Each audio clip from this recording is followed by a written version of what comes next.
Estamos. ¿Me oís? Espera, creo que está apagado.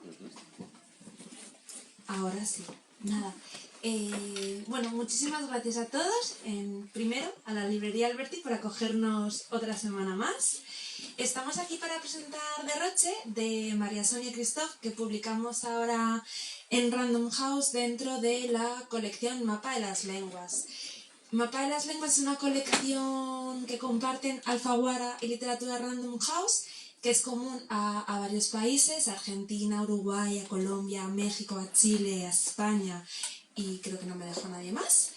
Y bueno, es la primera visita de una autora del catálogo de Mapa 2023, así que estamos muy contentos de que haya podido venir y darle también las gracias a Mercedes Cebrián, también autora de Random House, que el año pasado publicó Cocido y Violonchelo y que es escritora y traductora, y estaba pensando que de formas distintas, tanto en Cocido y Violonchelo y en Derroche, está claro que no importa la que tengas, de donde seas, que nunca es tarde para cambiar radicalmente de vida. Así que de estas cosas y más vamos a hablar, y por supuesto cualquier pregunta a lo largo de la presentación la podéis hacer sin ningún problema. Y muchísimas gracias a todos por venir. Bueno, hola, ¿qué tal? Bueno, gracias Blanca y gracias a todo el mundo por venir y gracias a Mercedes por acompañarme en este momento tan particular. Y bueno, nada, acá estoy en España y sobre todo acá está mi libro, así que nada, habla Mercedes, este es su momento. Muy bien. Bueno, yo, curiosamente, yo tenía este libro, a veces tengo una lista de, libros que quiero, son unas notas del teléfono, y estaba entre muchos otros que ya son listas de libros que luego ya me olvidé, tal. De repente estaba Derroche, pero desde hace un año y pico, debí verlo en Argentina o algo así, era como, ¡oh! Es él, es Derroche, así que mira, estaba ahí, libros que quiero, sí, así que ya lo he tachado de libros que quiero, ahora es libros que tengo, libros que tengo. Yo quería traeros algo porque me gustaría que la portada, la cubierta, bueno, que la mirarais porque me parece muy coherente con el contenido. Luego he mirado quién es Pat Andrea, es una ilustradora francesa. Es un ilustrador. Un ilustrador, Patricio, o sea, Patrick, Pat. Pues porque es todo como un mundo lleno, desde luego hay un derroche, ¿no? Hay un exceso en la portada de gente, posturas, posiciones, de todo hay, y colores incluso, y me parece muy, muy coherente con el libro de Sonia. Y os he traído esto porque el libro me parece un artefacto que es como un animal, hay presencia animal en el libro, que y me recuerda a esto, que es un libro juego que yo tengo de hace mucho, en el que puedes hacer como retratos robots de animales y puedes ir reconvirtiéndolos en distintos animales inventados. De repente la cabeza de un pez, pero luego pues de repente es algo más porcino o tipo vaca, y aquí acaba pues como otro tipo de otra especie. Entonces puedes hacer juegos con, de repente es un poco pez, y ahí le quitas la cara de pez y le pones la de tigre. Pues el libro de María Sonia me hace pensar mucho en esto, ¿no? Como que tú vas leyendo y piensas que estás leyendo un elefante, pero luego aparecen alas, y es como, pero si era un elefante, es como, no, que era un pez. Pues así es Derroche. Yo empecé a leer una carta, digamos, que le escribe una señora llamada la tía Vita a su sobrina Lucrecia, y luego acabé leyendo. Hay que decirlo, porque es una tontería lo del ay, que no me lo destripes, porque los libros realmente no es tanto la trama como cómo está construido. Al final acaba hablando un jabalí. Entonces, como hemos llegado de la tía Vita al jabalí, pues hay que leer Derroche para saber. O sea, resumo un poco que la trama básica es la tía Vita que le deja en herencia a su sobrina un dinero y unas posesiones, pero el dinero lo tiene que encontrar, es un poco casi un juego, ¿no? Como encuentra el tesoro. Y hay mil peripecias más y sobre todo 1000 tipos de texto más, porque este libro o sea, es todo un gusto por la escritura. A mí me gustan particularmente las ficciones que no se pueden llevar al cine, porque me cansa un poco que todo sea muy llevable al cine, y como pienso que hay algunos escritores que ya tienen eso en mente y ya me escama que ya lo tengan tan en mente y así, y como que sean libros muy internacionales, concebidos muy internacionales. Este libro es muy argentino y eso es como valiente, ¿no? Porque está escrito como de, esta es la que yo soy, desde lo que yo sé escribo, y si no lo entienden en tal sitio, pues que busquen en Google cosas, ¿no? Porque ahora no falta la manera de buscar. Y también lo digo por los textos que hay intercalados. De repente tenemos mails de trabajo, audios transcritos de trabajo, tenemos una especie de monólogos de unas personas que han decidido renunciar. Esa es una de las palabras clave del libro. A veces llegué a pensar que se podía titular Renuncia, pero es como una renuncia derrochona. Es un yin y un yang. Hay mucho de renuncia, pero también hay mucho de derroche. Bueno, hay todo eso, pero voy a poner un poco de orden en mi propio discurso. Bueno, ¿qué puedo decir? Me interesa del libro, al principio yo no sé en qué época estamos, y eso, bueno, una no está acostumbrada, ¿no? Como que buscaba asideros tecnológicos normalmente, ¿no? Es como, ¿qué teléfono usan? ¿Es Nokia o es iPhone? Y no había rastro, había una computadora. De, bueno, vale, puede ser desde los 90 hasta ahora, porque no es eso lo importante. Es como, en ese sentido sí sería un libro que podría ir al teatro. No estoy como obsesionada por que hagas adaptaciones, como ves, pero que podría ir al teatro, porque en el teatro muchas veces es eso, es como, ¿no?, el espacio teatral, los focos, y no sabemos dónde están, a no ser que sea muy realista y haya como decorado y tal, pero si no, muchas veces es si la escena desnuda, ¿no? Pues podríamos estar al teatro, sí lo veo. Bueno. Entonces, bueno, aquí hay muchas voces. No sé cuál es mi misión en realidad. Tengo que explicaros de qué va el libro, ¿sabes? Como, no, tengo que hacer una lectura.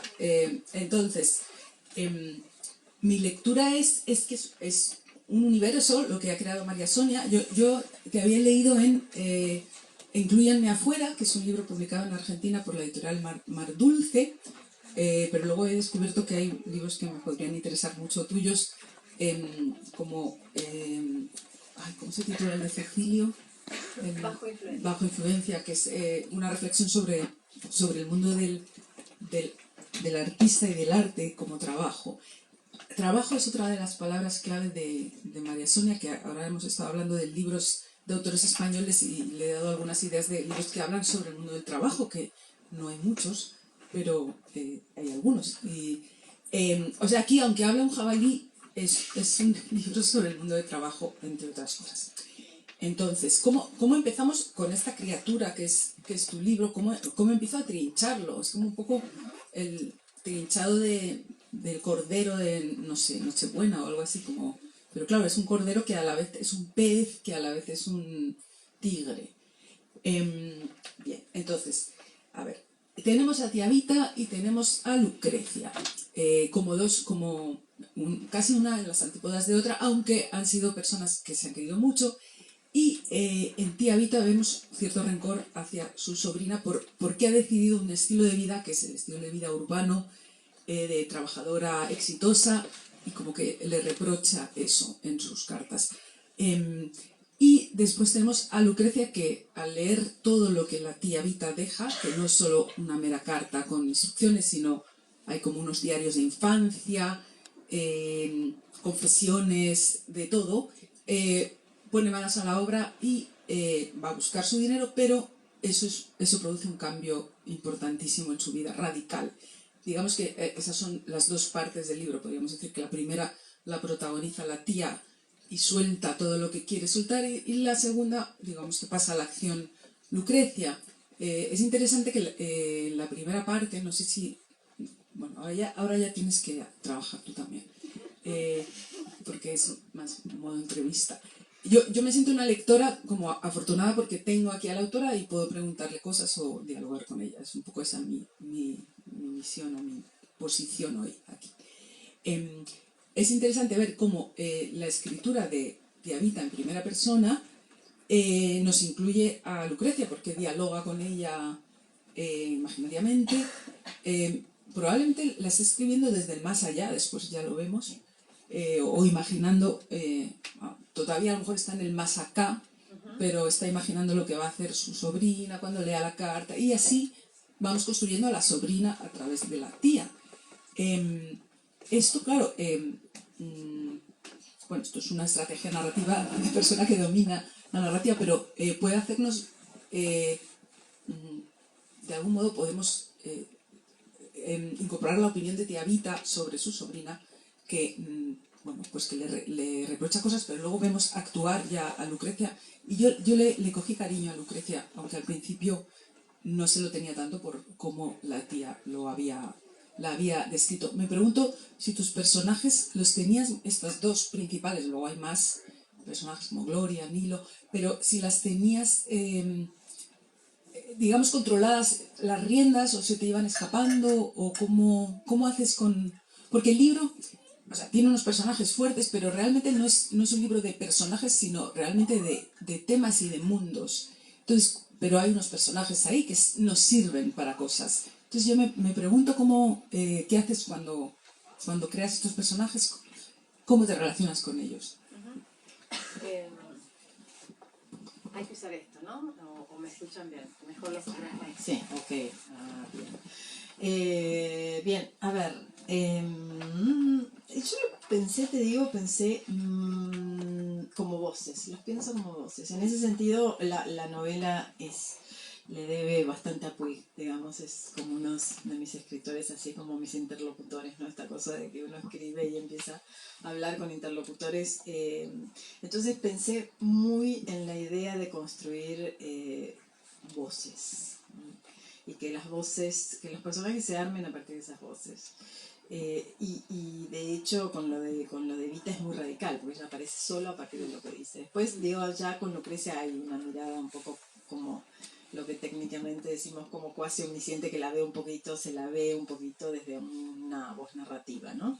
Pero la tía está vista muy desde ella. Y fue lo que más me preocupó, en el sentido de que me convocó acá, ¿no? Cómo armar la voz de Vita, cómo armar la voz de Lucrecia, y después cómo armar la voz de Bardo, ¿no? Porque yo adhiero Bardo es el jabalí. Claro, el jabalí que habla. Y que es verdad lo que vos decís, adhiero completamente, que a mí la idea esa del spoiler no me importa nada absolutamente, porque en todo caso sí me importa que quienes lean puedan sintonizar esas voces, ¿no? Y a ver qué dicen. Entonces, trabajé mucho eso, por ejemplo, y tuve como en la cantera, digamos, del anarquismo un gran reservorio, ¿no? De ir a buscar ahí giros, o sea, Vita está armada a partir de eso, ¿no? Y no de cualquier, digamos, cuando me acerca, viste, el anarquismo por ahí viene con algunas lecturas muy plomazas, como muy didácticas y muy el deber ser, pero encontré una conjunción entre prensa escrita por mujeres únicamente, anarquista. Entonces, la verdad que hice un trabajo casi de como, sí, como de, bueno, viste, de saqueo.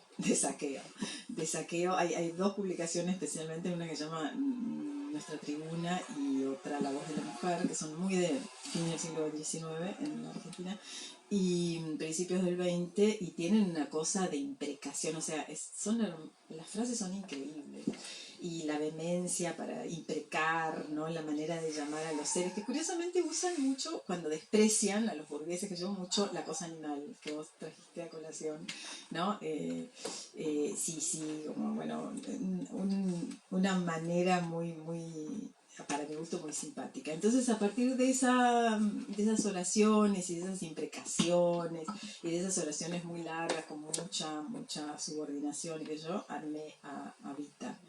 Y después me da mucha risa Bueno, a mí me pasó con Vita que yo quería particularmente, yo sé que esto no sé si no importa nada, digo, confesar qué es lo que a uno le pasaba, pero bueno, sí, lo voy a hacer también. O sea, que yo estaba particularmente en un momento de mucha rabia con otro trabajo, digamos, en esta cosa, no sé acá, pero en la Argentina trabajas siempre de otra cosa, ¿no? O sea, no trabajas solo de escritora. Y yo siempre, ¿no? Me las he arreglado para que ese equilibrio se mantenga y siempre pueda dedicarle más tiempo a la escritura que a lo otro, que me da de comer, etcétera. Pero se me había desbalanceado por completo. Entonces había una cosa ahí de mucha rabia, estaba con rabia. Entonces quise escribir una cosa contra el trabajo desde la rabia y bueno, ahí me costó mucho sintonizar, ¿no? A ver, como digo, ahí como encontré interlocución en el anarquismo como discurso y como propuesta. Más allá de que está sobrevolando ya en Incluyame Afuera, pero desde otra manera muy tangencial. Entonces, quiero decir, cuando yo... Vita fue para mí un encuentro, ¿no? Viste que, nada, es esa cosa cuando te dan los encuentros. Para mí más con una... Estoy absolutamente de acuerdo con vos, que es muy raro, porque es la presentadora diciendo otra cosa, pero con la cosa de la voz, ¿no? Que no son tanto personajes, sino voces, y no es tanto anécdotas, sino discurso, ¿no? Entonces, ahí yo tuve unos momentos epifánicos, me reí, bueno, nada, la amé, además me encanta incluso sus partes horribles, como es una manipuladora, bueno, criticona, todo, me encanta, la amo. Y después también, claro, yo también tuve que caer en ella le deja este dinero a una sobrina, como acabas de decir, que es, además de exitosa, es como un poquito cool, o sea, responde a todo el prototipo de lo que debería ser alguien exitoso en una gran ciudad. Y reconozco que yo la quise que, bueno, nada, iba pensando en que tenía que haber una transformación en Lucrecia, que era una forma de criticar ese universo, esa aspiración. Y claro, sí, quiero decir, a mí también como me agarró como un bajón, ¿no? Como el bajón de 6 de la mañana, ¿viste? Cuando te pasaste la noche bebiendo y te agarra Duke. Porque con Lucrecia me pasa una cosa mucho más ambivalente porque son como los límites, ¿no? Las limitaciones de lo que se puede hacer. De lo que se puede ser... Se acopla, ¿no? Alguna razón, los técnicos sabrían. Están los dos encendidos. Ah, pues ya está. Ah, ya, mira, era yo. Bravo. Ya está, listo. Solo lo enciendo cuando... Claro, cuando hables y viceversa. Bueno, entonces, una vez una lectora extraordinaria de una revista que se llama Crisis en la Argentina, que está buenísima, la editora me mandó o subió un tuit o no sé qué y puso Lucrecia somos todas. Y es verdad, ¿no? Digo, porque hay una cosa ahí como Lucrecia quizás es el personaje con quien uno se puede identificar más como, bueno, sí, estoy bombardeada por este sistema laboral espantoso, manipulador y a la vez no puedo salir de ahí. Entonces, bueno, para mí Lucrecia fue como trabajar en la zona de lo posible, quizás demasiado próximo a una cosa más realista. Y además, bueno, ahí sí trabajé mucho, como vos decías, con estos otros discursos, ¿no? Ya, por supuesto que abandoné las lecturas anarquistas para eso y esa prosa, y empecé a trabajar más, incluso tuve una interlocutora real, cosa que a veces rescato de la crónica, ¿no? Como de poder entrevistar a alguien. Entonces, como tuve una pobre chica que hizo como de... Digo pobre porque como a tronarla con... ¿Y esto cómo lo dirías? ¿Y esto lo dirías así? Para sintonizar ese modo, ¿no? Una treintañera exitosa y algunos giros míos que a ella le parecían como, no, eso no lo escucho desde mi abuela, ¿viste? Como, bueno, no, eso no es casual, eso es viejo, bueno. Entonces sintonicé un poquito eso y después fui mucho a los formatos contemporáneos del mundo de trabajo, ¿no? Hay una cosa con el ritmo que sí me gusta, ¿no? Que cada mensaje caiga como una especie de palo en la cabeza, tum, tum, tum, pedido, reclamo, bueno, no sé, ¿no? La mía. Sí, como usted, debe decir Blanca. Bueno, bla, bla, y me pasó, bueno, con ese personaje también, y con como hay un límite para mí con la novela, incluso yo la pensaba terminar ahí, o sea, bueno, a ver, está toda esta imprecación y esta, ¿no? De Vita como una gran interpelación al modo en que vivimos y después, bueno, a ver, ¿qué se puede hacer con eso? Entonces empecé a leer mucha utopía, ¿no? Para tratar de que la transformación precisamente que la transformación de Lucrecia, la sobrina que recibe el dinero, pero también una interpelación severa de su modo de vida, digamos, no quedara en el mundo de lo que se puede hacer nomás. Entonces empecé a leer mucha utopía para ver. Y ahí la pregunta que me iba haciendo, a mí me gusta hacerme como preguntas de ensayo, ¿no? Mientras escribo novela. O sea, digo, ¿qué forma puede tomar la utopía hoy?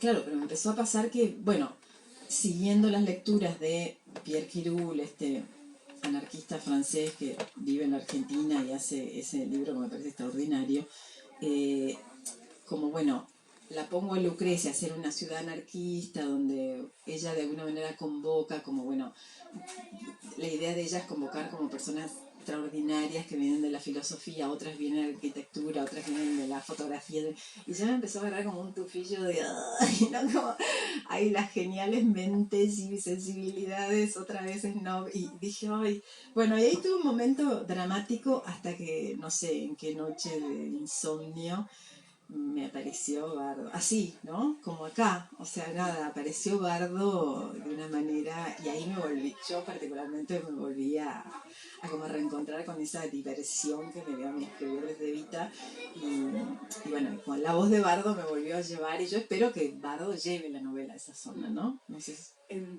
Claro, bueno, a la verdad que cuando vos prendés los papás o sea, realmente, como veis, el tema del anarquismo es esencial y atraviesa toda la novela, y yo no lo había mencionado y me he quedado, no, la tía, la sobrina, pero es porque debía haberlo introducido, me siento mal por no haber introducido. Pero lo que ocurre es que estoy fascinada por todas las voces que hay dentro, y eso es lo que, o sea, sigo como en un museo de voces, fascinada de, ay, he visto esto otro, y sin haberlos como anunciado el chasis, digamos, la estructura que recorre la novela, que es el intento de llevar a cabo una vida de utopía anarquista. Y es que lo de las voces me sigue fascinando, porque es que hay de todo, porque hay unos monólogos de personas que han renunciado ya en la segunda parte, o sea, porque ya la segunda parte es más una puesta en práctica, unos intentos de poner en práctica el anarquismo o sueños de renunciar. Y bueno, yo le he pedido a María Sonia que al final lea uno de estos monólogos, pero hay gente que dice ya, hasta aquí he llegado, o incluso hasta aquí he llegado que luego se torna en exceso, y de ahí lo de derroche. Por ejemplo, la persona que, digamos, decide no hacer más dieta y comer, ¿cómo es? Bollitos de grasa, bizcochitos de grasa, y generar una adicción a los bizcochitos de grasa, a todos los trabajadores y demás. O sea, ahí están esas mezclas entre derroche, exceso y renuncias. Y luego hay mucho, pensaba en el título de un libro de Thomas Bernhard, que es El imitador de voces, porque hay mucha imitación de voces, sobre todo de voz de oralidad. También pensaba en esta obra tan famosa de Cocteau, la de La voz humana, que es una conversación telefónica, y cómo eso nos hace, cuando lo escuchamos, si es en teatro o si lo leemos, tener que estar pensando, construir nosotros la persona que no está. Y aquí hay mucho de eso, de los compañeros de trabajo que no están, pero están ahí molestando con sus mails y demás, a Lucre, que se ha ido al campo a hacer sus nuevas labores.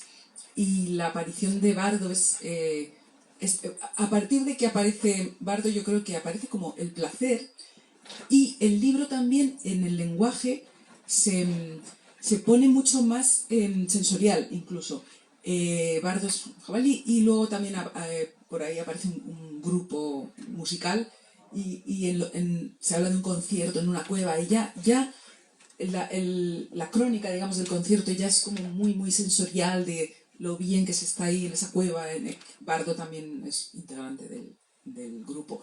También la comida, de repente hay muchísimos, bueno, hay delicias, se adjetiva todo más, de repente es como si entráramos en una especie de vergel lingüístico de placer.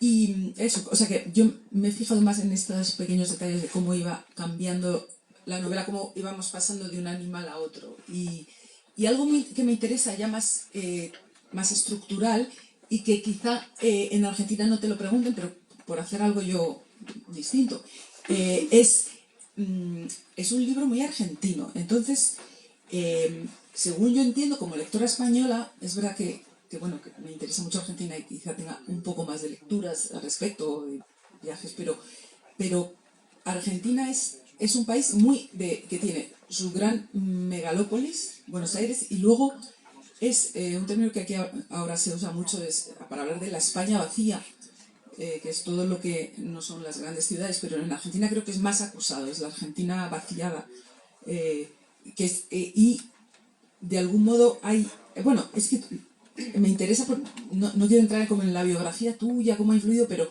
tú eres una persona que has nacido y has vivido años en el sur, no sé si es Patagonia, tu región, es Patagonia, y Trelew, ¿no? Cerca del Atlántico, sitio para avistar ballenas, y es un contraste fortísimo o sea, aquí quizá no hay un contraste tan fuerte entre dos lugares dentro de España, o sea, está Madrid, pero luego sí puede ser pueblos pequeños, pero nunca una cosa como tan extrema de avistar ballenas o Buenos Aires, o sea, como que allí sí. Y no, cuando no estamos en la ciudad, sobre todo estamos en un pueblo bastante vacíos, como son quizá los pueblos de La Pampa o sea, lugares donde no hay al lado una metrópolis. Y nada, esa visión de tu país, creo, no, a mí me influiría como escritora, no sé si a ti en tu propia escritura, esa dicotomía tan grande entre la ciudad, además se hace más, es más contraste aún, la vida de Lucrecia, que trabaja en una universidad como directora de publicaciones, y en la enorme ciudad de Buenos Aires, y luego todos esos ambientes muy rurales y con vida salvaje, digamos, con animales, de repente el puma puede aparecer por ahí. Y te dejo hablar, pero me ha gustado mucho, es que pienso que te has divertido mucho, ya lo has dicho, generando estos textos que podrías haber, o sea, los has generado porque te ha apetecido, es decir, podrías haber dado pinceladas para situarnos en el problema laboral, tal, pero no, tú has querido reproducir los audios y los mails, y eso es como algo que se nota como de disfrute. Y de venganza. Sí. ¿Ves? Eso también. Y me gusta mucho, particularmente, me gusta a ver, nada, es que lo cogí porque me gusta mucho. Tiene que redactar un material promocional sobre un máster en hidrocarburos. Entonces tú, está ahí como redactado eso. O sea, eso es como vicio ya. Es vicio. Podrías no haber redactado eso, haber dicho simplemente, sí, pásamelo del máster. No, voy a redactar la promoción de la maestría en hidrocarburos. Entonces ahí hay como una escritora de verdad que no es llevable al cine. Por fin. Y ya callo, pero déjame es que me he dado cuenta de una cosa que también quería decir mucho, y es un elemento importante que aparece en una escena, pero larga, digamos, importante, que es cuando Lucrecia llega al pueblo, está muy mal ahí, no se encuentra, está incómoda en la casa, y hay una manta, me parece una manta que se llama un quillango, que lo he tenido que mirar lo que está hecho de piel de animal, de guanaco, y es puramente como un poco un símbolo de lo rural, y que ella se sentía como ajena a eso, pero a la vez le servía para taparse, es lo único que encontraba, ¿no? Y eso es como que lo animal empieza desde la manta, empieza lo animal, luego ya vamos a seguir hasta que un animal toma la narración.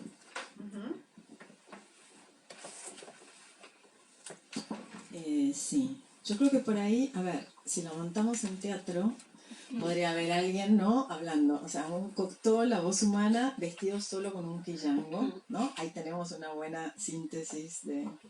Sí, puede ser. No, de verdad, como de biblioteca urbana con la cosa del quillango, que además está hecha en efecto de cueros de guanacos, con lo cual ahora sería bien problemático y le daría una vuelta de tuerca interesante. Sí, el vicio, sos viciosa, me dicen. Sí, mi editora hace poco antes de venir me dijo, sos viciosa. porque es verdad. Pero además tiene que ver, te digo, tiene que ver también con un modo de narrar en el que precisamente, que es muy de Puig, que precisamente consiste en retirar lo más posible cualquier conciencia externa a los personajes, ¿no? Entonces, esta cosa de que por ahí uno, como vos decís, a ver, estaba recibiendo, por decirlo, no, uno lo diría, cualquiera persona que escribe lo diría con mucho más de gracia, pero bueno, Lucrecia está recibiendo una cantidad de mails banales y molestos que la están volviendo loca, de gente desagradable. En vez de decir eso, digo, o de decirlo mucho mejor, para mí el experimento acá fue precisamente que aparezca el mail, o sea, que aparezcan voces, sí, hay una cosa así muy de gritería general. Y entonces, también eso tiene que ver, bueno, tiene que ver con los fragmentos que vos decías recién, y también tiene que ver con los que después me pediste que lea, porque, digamos, esos son la parte que después me pediste que lea, para mí es como el modo que tiene la novela. Todos esos, que son como 12, ¿qué serían? Son una mezcla entre microrrelato. Sí, son microrrelatos, yo diría, son instantes en los que una persona pega un portazo, ¿no? No sé si acá se dice pegar un portazo. Nosotros lo usamos como basta, hasta acá llegué con este trabajo, ¿no? O sea, son como instantáneas, de ahí de narrar eso. De hecho, muchos de ellos yo los saqué de noticias en los diarios. Y ahí, digo, yo podría, en ese momento, por ejemplo, yo tendría que haber narrado, la otra opción era narrar en tercera, no importa con qué distancia, si viste discurso en directo libre o más distante o lo que quieras, pero yo ahí podría haber dicho, esa fue mi forma de decir, en Lucrecia se hizo el clic, o sea, en ella se produce el cambio, ¿no? Porque ella viene desde esta cosa que describías recién, que ay, qué molestia tener que volver a este pueblo y se me interrumpen todas mis cosas. Y después se va, bueno, narrar una transformación es bien difícil, sobre todo cuando querés mantener la sutileza, ¿no? No querés ir muy de A a Z, bueno, entonces también esa forma de hacerlo como dando pruebas en vez de haciéndome cargo de ver hasta cuándo regulaba. Digo, bueno, si alguien después de bueno, cuando ella ya entra, gracias a su contacto con Bardo, ¿no? Que el jabalí, digo, es el que, un poco incluso el contacto físico que tiene con el jabalí es un poco la que le hace, como le toca una zona que ella no, ¿no? Como que casi que es Bardo el que le lleva la voz de la tía. Entonces ahí hay algo que yo quise, bueno, y entonces ella, bueno, pasa de todo, se empieza a quedarse en el pueblo a su pesar, a entrar en contacto con la gente que al principio le parece que no le interesa lo más mínimo, etcétera, empieza así y de pronto, bueno, finalmente manda su telegrama de renuncia y después escribe esto, ¿no? Porque después se encierra un montón de tiempo como loca a leer y no habla con nadie y entra como una especie de descomposición. Y después, yo no digo, miren cómo se produjo el clic, sino que simplemente aparecen estos 12, yo lo puse flashes como haciendo un chiste con la noticia periodística, ¿no? Porque la verdad que muchos lo saqué de las noticias, sí. Entonces esa es como una forma narrativa de decir, bueno, se hizo el clic, ¿no? O sea, la novela va, quizás por eso mucha gente me dice que la novela le da como un poco de vértigo, ¿no? Que en ningún momento está haciendo mucho pie, acá está necesariamente pasando esta cosa y la otra. Pues también me habías preguntado por la cosa de digamos, este arco en la Argentina entre la cosa, digamos, fuera de Buenos Aires y Buenos Aires, ¿no? Esa tensión que se genera que, bueno, no sé, obviamente conozco muy de cerca, porque es muy impresionante cómo, por lo menos en el mundo literario, sigue existiendo intacta. En el mundo literario es impresionante y mirá que, te digo, conozco, por ahí la poesía no tanto, pero en la narración, la narrativa, que conozco a mis colegas patagónicos, sigue siendo una cosa tremenda, ¿no? Digamos, o sea, la literatura existe en Buenos Aires y a duras penas una cosita en Córdoba, o bueno, a un cordobés me tiraría con un tomate y diría que un poquito más, pero bueno, nada. A ver, siempre en relación a qué pasa en Buenos Aires y qué sé yo, y un poquito en Rosario, punto. O sea, un país inmenso, ¿no? Donde solamente hay una ciudad y dos subsidiarias, el resto impresionante como en la vida literaria. Quiero decir con esto la legitimación, alguna relación con la circulación real, el canon, todo lo que después es la vida literaria. Digo, no, por supuesto, y de hecho tengo incluso colegas extraordinarios escribiendo en el sur, pero es como una especie de hobby, es como una escritura femenina del siglo XIX, ¿no? Ocupan ese lugar, es tristísimo. Vos sabés que a mí me genera como un dolor real. Y hay, bueno, no sé, acá hay gente que conoce la Patagonia, pero yo casi siento físicamente, cuando hago ese recorrido, siento físicamente el momento, o sea, la Patagonia está dividida del resto del país por miles de razones y cuestiones, pero hubo un proyecto satánico que se llamó la Zanja de Alsina, que fue un invento que trataron de hacer en el siglo XIX antes de ir a masacrar a todos los indios de la Patagonia. Un ministro que era como bueno en comparación a Roca, que vino después. Bueno, o sea, el primer genocidio empezó ahí. Antes de ir a masacrar a los indios, se les ocurrió que una buena idea era cavar una fosa, o sea, no sé si tienen muy claro que por ahí son todos argentinos, acá no tengo idea, pero digamos en la Patagonia y el resto del país para arriba, ¿no? Cavar una fosa así longitudinal que realmente hiciera que supuestamente los indios iban a quedar hacia el lado de la Patagonia y el resto, la civilización, que era del norte, iba a quedar sin indios. Entonces esa franja, que es una maravilla, siempre estoy por hacer algo con eso y no llego, porque narrativamente es descomunal, la empiezan a hacer, etcétera. Pasa de todo con esa zanja, ¿no? La zanja del cine, en realidad. Bueno, ese proyecto no prosperó, después fueron y masacraron y todo, lo resolvieron de otra manera, pero yo creo que la zanja quedó intacta a nivel, por lo menos mundillo literario. No quiero hablar de otras cosas porque no me gusta hablar de lo que no sé, pero te podría decir que todo el arte y miles de otras cosas en general. Pero ponele del mundo literario, tremendo. Entonces es inevitable que alguien que nació ahí y que vivía ahí hasta los 18 años no conozca ese universo. Y quizás también por eso siempre mi relación con el mundillo en Buenos Aires es, digamos, a la vez que estoy en el centro de la cosa, tengo una distancia inevitable, o sea, miro siempre todo con una distancia crítica que a veces me resulta incluso intolerable a mí misma. Y entonces ese juego, qué sé yo, en mis novelas está en todos mis libros, ni siquiera novelas, los dos primeros que son todavía más híbridos y que es difícil catalogar si son ficción o no ficción, son más no ficción. Siempre hay alguien o que está, digamos, si no se fue de la ciudad, se está por ir de la ciudad o se pregunta cómo irse de la ciudad. O sea, son personajes en conflicto con eso. Y entonces por eso muchas de las novelas están ubicadas en un pueblo de lo que vos llamás la España vacía, ¿no? Como es eso, o sea, nada, acá es un pueblo de La Pampa que se llama, de hecho, nunca lo menciono acá porque está borroneado lo referencial, pero es en general Pico La Pampa, y después incluyenme afuera, transcurre a las afueras de Luján, y siempre trato de barronear un poco la cosa referencial ahí, pero yo sé bien dónde transcurren a nivel real. Y me interesa un poco ver las cosas desde un poco fuera de la cabeza Goliat, ¿no? Como llamó un gran ensayista a Buenos Aires, porque además yo amo esa ciudad, muero de amor por Buenos Aires, vivo allá hace 40 años y es mi hogar, pero a veces hay una cosa demasiado pegoteada también, ¿no? Como que no deja entrar aire, a veces empieza a hacer un loop. Sí. Claro, ahora esto me ilustra para pensar en películas a lo mejor argentinas sobre lugares alejados de Buenos Aires, que es como una temática, y también hay literatura que habláis, más de uno habláis de eso de irse de Buenos Aires, estar en lugares semivacíos, no sé, como que es para alguien que haga tesis, lo dejamos. Exacto, tal cual.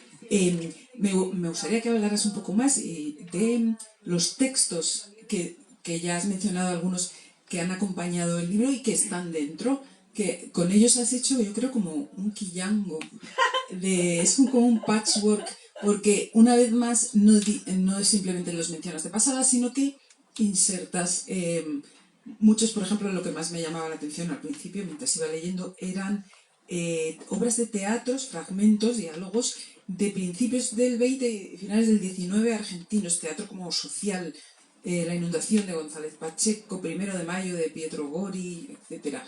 Porque la niña Vita, que está recordando su infancia, los padres hacían teatro y estaban muy comprometidos. Iba a decir activistas, pero es una palabra que no se decía antes, ¿no? En los años otros, no sé, más como comprometidos, no sé. Y ahí también pensaba que como española, no sé si tus lectores argentinos saben claramente de qué época hablan, porque hay un atentado, los padres son amigos de gente que está, no sé si, pienso, son montoneros, no son, yo no lo sé, pero no sé si eso es muy importante para el libro o no, yo lo he leído con igual interés y no tengo claro de qué años estamos hablando para la historia argentina y demás, pero bueno, están esas obras de teatro, esos insertos, esos diálogos, y luego hay algo muy divertido ya que haces al final en el desmadre del derroche, que es como está este grupo que se llama, ¿cómo es? Más chanchos sos vos, ¿no?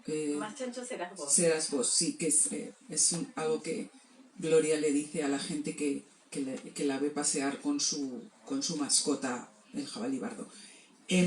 Bueno, pues algunas canciones del grupo son canciones que están basadas en textos bastante sesudos de Pifo Berardi, de Ciro Federici y así, pero están como hechos canción.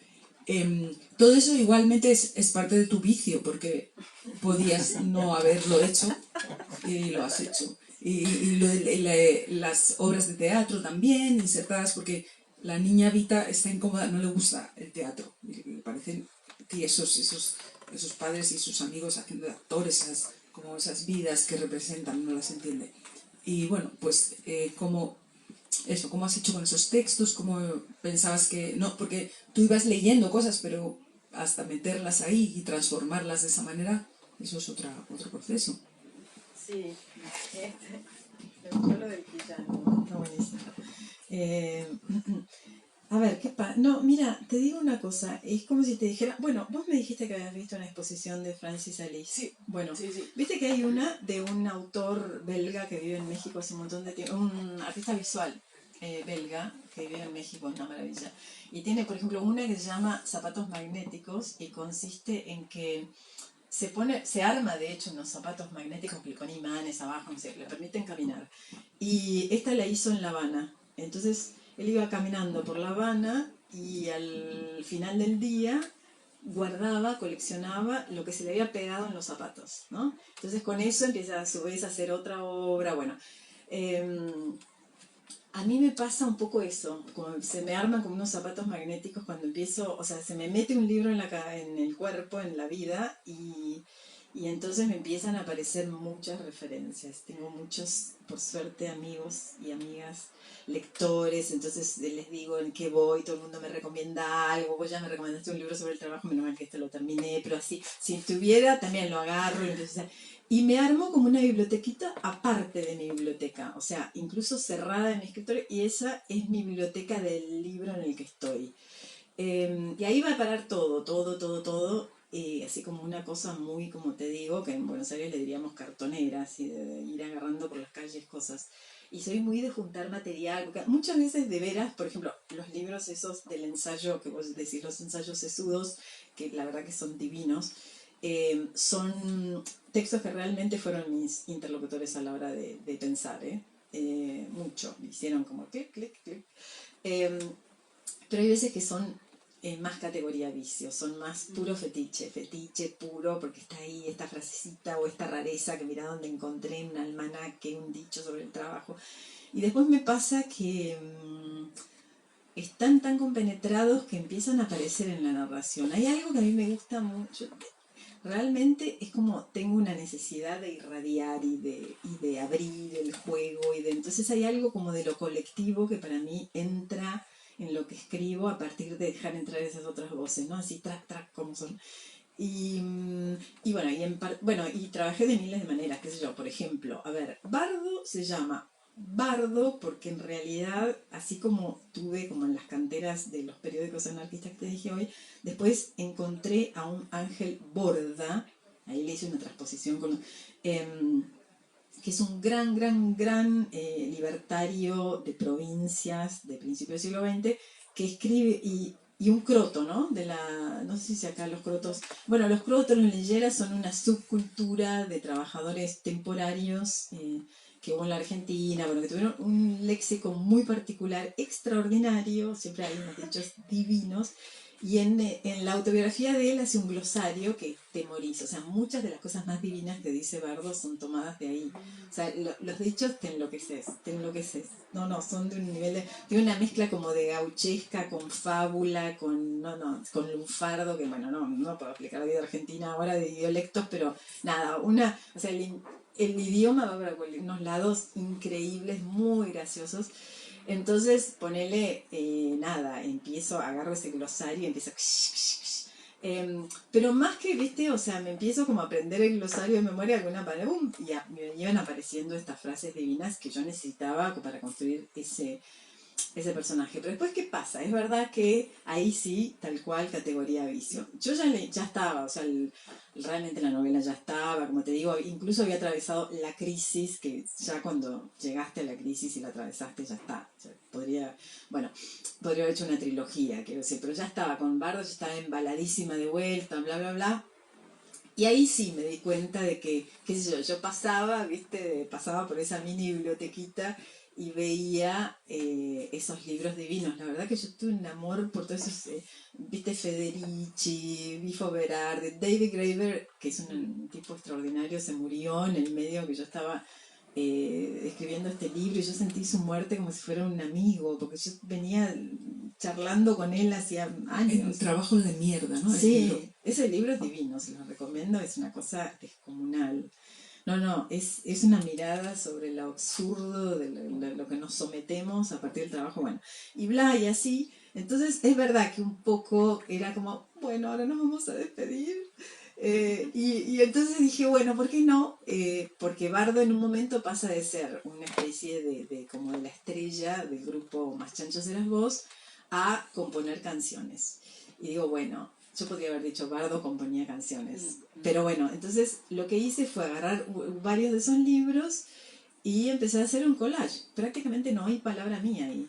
Entonces hice, por ejemplo, yo agarré Federici y empecé a hacer frases que pegaban con una canción. Para esto me hice un curso de escritura de canciones con Pablo Shanton, que es un genio que sabe todo en la Argentina de canciones, es un tipo extraordinario, tiene en la cabeza todas las canciones del mundo, y además es generoso. Hicimos en un curso por Zoom, en plena pandemia, tomando, bebiendo, nos divertimos, bueno, porque aparte yo hice una mezcla de lo que leía con lo que había leído con los ensayos, lo que hacía en el curso express con Pablo Shanton, y el cancionero anarquista, que en sí mismo es toda una cuestión.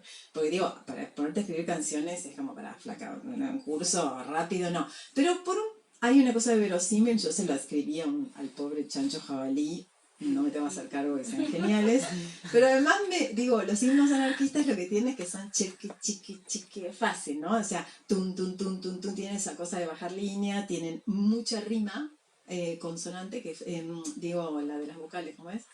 Asonante, consonante. Bueno, esa, Asonante, la de las vocales, asonante. asonante, o sea que es fácil. Y entonces agarraba y de cada libro lo convertí en una canción. Y bueno, y así trabajé en muchos otros textos, pero digo por detenernos solamente en algunos casos. La vida hace que tengamos que ir acabando y se me ocurre que leas lo que habíamos pactado. Es verdad. ¿Si te apetece? Sí. Yo te lo tengo aquí guardadito. Sí, están ahí. Ah, lo tenés dobladito y todo, genial. Sí, me olvidé hacer. Bueno, entonces esto que voy a leer acá ya queda claro, ¿no? De dónde viene, porque me parece mejor. Es un flash, uno de los flashes. Es uno de los flashes, o sea, es uno de esos micro momentos que agarra Lucrecia de gente pegando el portazo, ¿no? Hay un montón, o sea, hay una, por ejemplo, una es una que la que mencionaba Mercedes, es una que trabaja en una empresa de estas tipo tecnológicas de cool, donde la gente come lichis como de zanahorias. Y bueno, ella hace un sabotaje y en las máquinas, en vez de sacar todas cosas cool, empiezan a bajar nada más que bizcochitos de grasa, entonces arma un escándalo, la gente empieza a tener problemas de hígado, bueno. Y así, son como pequeños sabotajitos a partir de algo que yo leí, una línea del diario, una noticia y bla. Y entonces, bueno, hay muchos personajes. Si quieres yo te sujeto el micro para que como vas a sujetar el libro, es demasiado. No, yo puedo. No. Bueno, y este es uno, no voy a decir quién es porque la lectura lo voy a ir develando. Este es otro micro. Se llama, a todos tienen como títulos periodísticos, ¿no? Este se llama Conmoción preelectoral, pronóstico reservado en filas opositoras. Impugno, siempre está escrito desde el punto de vista del personaje que da el portazo, ¿no? Impugno el instante mismo, el primero, el constitutivo. No existo, no existiré. Se acabó lo que se daba, no me esperen. A mi madre, a la que se hace llamar así, la veo por dentro. Veo desde sus entrañas el tipo de mezquindad que la habita. Y además la escucho. Ayer mismo le di un reportaje a un periodista. Qué divina estás. Mami no llegó hasta acá siendo una tonta cualquiera, eso está claro. Si no fuera porque me quiere trabajando desde ahora, hasta la felicitaría. Le sonreía ayer al periodista y se acariciaba la panza. ¡Qué tierna! 7 meses ya y está flaquísima. Mami seguía sonriendo. Yo podía sentir el recorrido de su mano y hasta casi logré esquivarla. La mano iba para la derecha y yo pataleaba para la izquierda. Mano para arriba y yo para abajo. Y así sucesivamente. Fue bien emocionante, pero mi agilidad no alcanzó. Logró rozarme más de una vez. Igual que como les pasa a los arqueros, pobrecitos, frente a un penal, van perfectamente para el lado contrario. Eso me dio la pauta de cómo sería el futuro de ahí mi decisión. Se acabó lo que se daba. Arréglense sin mí. Pero no nos apresuremos. Voy a esperar el momento justo para que estos dos tengan su merecido, para que mi muerte no haya sido en vano.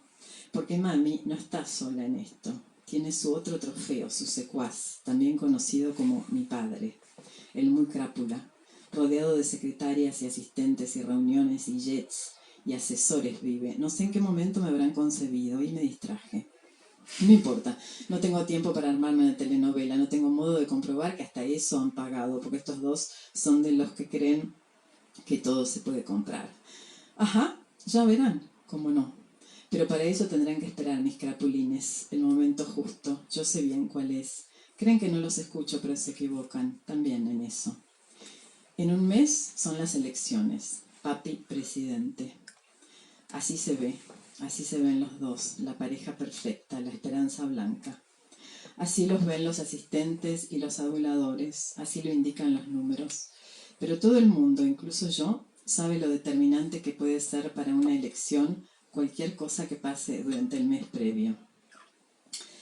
En un mes exacto, entonces, justo cuando todo entre en la recta final, ahí, con todo furor, emularé a uno de esos paracaidistas de la Segunda Guerra, tomaré envión, soltaré la válvula y les diré chao, adiós. Hasta acá llegué, no cuenten conmigo. No cuenten conmigo para los vestiditos a tono, las caritas de pícara, los aplausos en el palco, el beso de hija orgullosa en la mejilla del padre exhausto pero firme en su designio de conducir la nación, el uniforme del primer día en el colegio inglés, el entusiasmo por los deportes, la sonrisa fácil. Dimito. El trabajo infantil no es lo mío. El prenatal menos. Sepan igual que me quedarán debiendo 8 meses.